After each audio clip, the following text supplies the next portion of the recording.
Hello, and welcome to the Knox County Public Library's Tutor Team. My name is Mr. Frederick, and today I will be tutoring grades 4 and 5 in math. Our topic today is equivalent fractions. Our objective is to make equivalent fractions with the number line, the area model, and numbers. So we're going to start off with an application problem.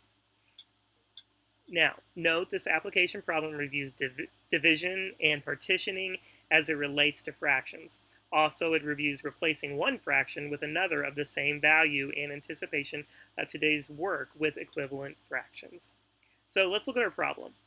15 kilograms of rice are separated equally into 4 containers. How many kilograms of rice are in each container? Express your answer as a decimal and as a fraction. So let's read the problem together. What do you see when you hear the story? What can you draw to help you visualize what's going on? I'll give you a minute to draw. So, like we said before, 15 kilograms of rice are separated equally into 4 containers. How many kilograms of rice are in each container? Express your answer as a decimal and as a fraction.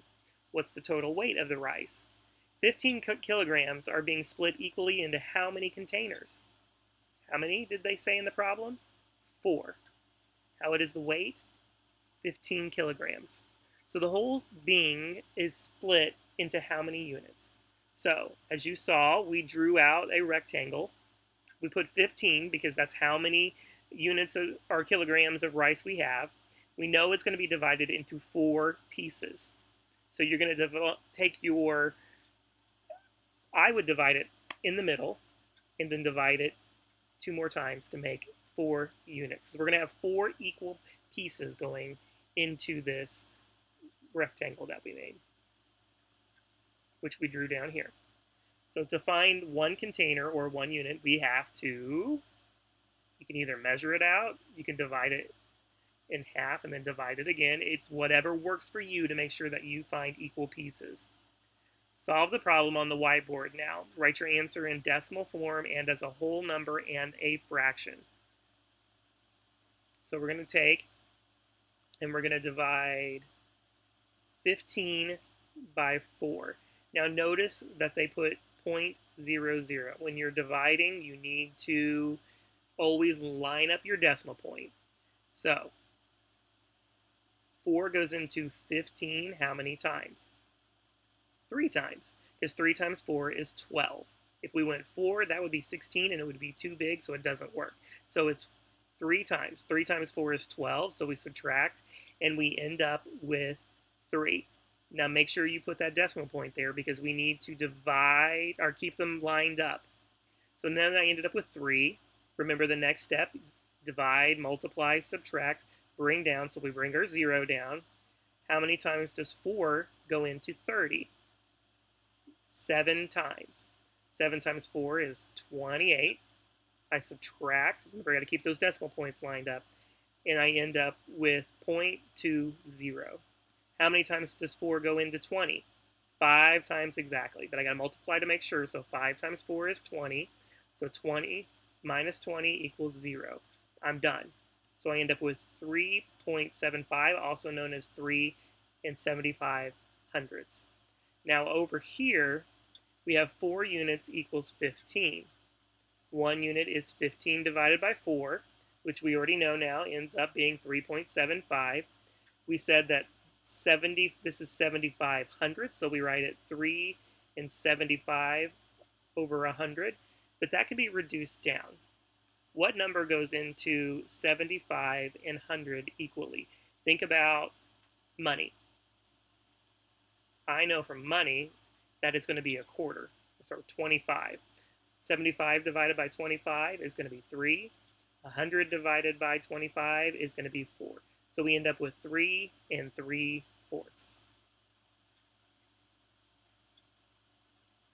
So how much is it going to end up weighing, or how much does that container hold? You're going to end up with 3 75 kilograms of rice, or 3 3/4 kilograms. So concept development. Now, take a paper strip, hold it horizontally, folded vertically down the middle, how many equal parts do you have in the whole? What fraction is 1 part? Draw a line to show where you folded the paper and label each half 1 out of 2 units. So you would end up with 1 half.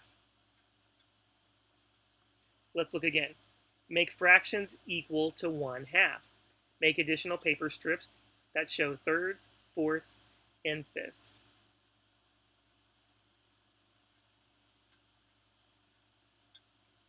So we're going to go back to that. Make fractions equal to 1 half. Draw a number line that is a little longer than your paper strip. Use your strip as a ruler to mark 0 and 1 above the line, as well as 0 halves, 1 half, and 2 halves. So it should look something like this.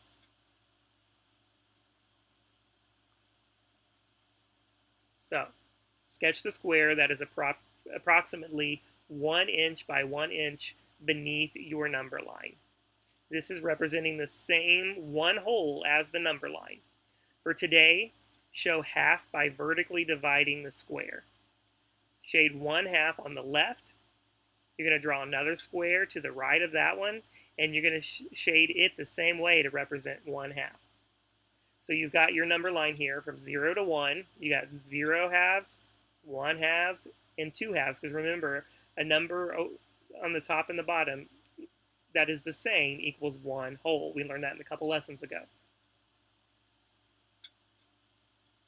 So now look, we're going to partition 1 half horizontally across the middle. What fraction is shaded now? 1 half or 2 fourths?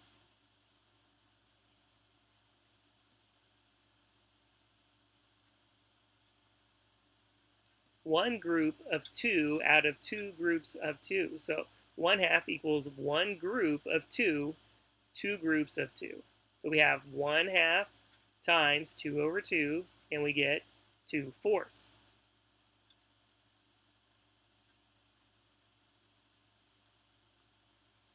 Make another fraction equal to 1 half. Show me 2 fourths on the number line.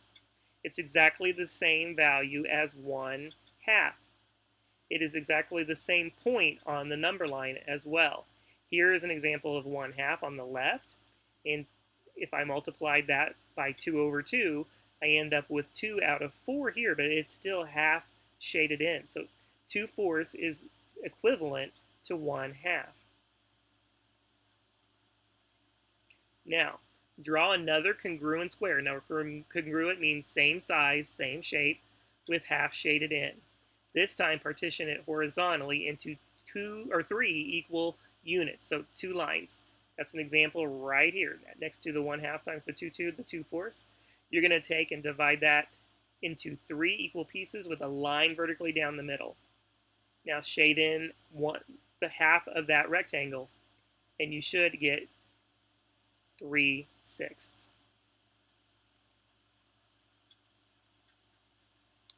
Now, this time we're going to make fractions equal to 1/3.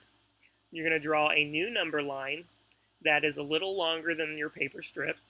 Use your strip as a ruler to mark 0 and 1 above the line. So you should have 0 thirds, 1/3, 2 thirds, and 3 thirds below the line. Remember, 0 over 3 is the same as 0. 3 over 3 is the same as 1. Now, sketch a square that is approximately 1 inch by 1 inch beneath your square number line. Show thirds vertically, dividing the square. Shade 1/3 on the left. Draw another square to the right of that one. Shade it the same way to represent 1/3. And it should look something like this. Partition 1 half horizontally across the middle. What fraction is shaded now? So we just divided this by 2 over 2, and we get 2/6. Notice this is the same amount shaded in, but it's a different number here because we have 2 out of 6. Draw another square and partition it into 3 equal parts. What fraction is shaded now? Draw another square and partition it into 4 equal parts. What fraction is shaded now? So on this one, we added another line. So we should have 9 squares now. You shade in the same amount, and you're going to get 3 over 9. This one, we're going to divide it into 4 rows. You shade in the same amount, and you can multiply 1/3 times 4 over 4 because we just divided it into 4 equal parts on the going across and vertically, and you should end up with 4/12. Now, problem 2. Make a fraction equal to 1/3. Show me 2/6 on the number line. It should be equal to 1/3. Show me 3/9 on the number line. It's going to be the exact same spot. Show me 4/12 on that. Right here where the finger's pointing. They're all equal. They are all the same amount, but they have different numbers. They are equivalent. Problem 3. Make a fraction equal to 2/3. Now it says the next complexity is working with non-unit fractions. Remember, a unit fraction is whenever you're dealing with a fraction that has 1 as the numerator. So it says sketch a square that is approximately 1 inch by 1 inch beneath your number line. Show thirds by vertically dividing the square into 3 equal pieces. Shade 2/3 on the left. Draw another square to the right of that. Shade it the same. So you should have 2 out of 3 on that. So looking at the next question, it says partition 1/2 horizontally across the middle. What fraction is shaded now? So if we look at the second square, we divided it across the middle, so we have 6 pieces now. Remember, the total amount of pieces equals your denominator. We've shaded 4, the same amount as we had on the 2 out of 3, and we ended up with 4/6. Now it says draw another square and partition it into 3 equal parts. What fraction is shaded now? So now on the third one, we've divided that into 3 equal parts, so you ended up with 9 on the bottom, so that's going to be your your denominator, and we've shaded in 6 of those to make it 6/9. Now, it says go up to your number line, and you're going to look. These are all the same amount shaded. They're all equal. They are equivalent. So they're all going to end up on the very first square that we looked at, which is 2/3. So where the little finger is, that is where they're all going to end up. They are all the same amount. They just have different numbers. We call that equivalent. Now, make fractions equal to 5/4. Now remember, when the numerator is bigger than the denominator, we call that an improper fraction. No, it says the final complexity prior to working independently is to model a fraction greater than 1. The same exact process is used. Rectangles are used in the example just to break rigidity. This is not unique to squares. So we're going to draw a new number line that is a little longer than your paper strip. Use your strip as a ruler to mark 0 and 1 above the line, as well as 0/4, 1/4, 2/4, 3/4, 4/4, and 5/4. Remember, 4/4 is the same as 1 whole. Sketch 2 rectangles beneath your number line. Show fourths by vertically dividing the rectangles. Remember, verticals up and down. And then you're going to shade 5/4 on the left. Partition 1/2 horizontally across the middle. What fraction is shown?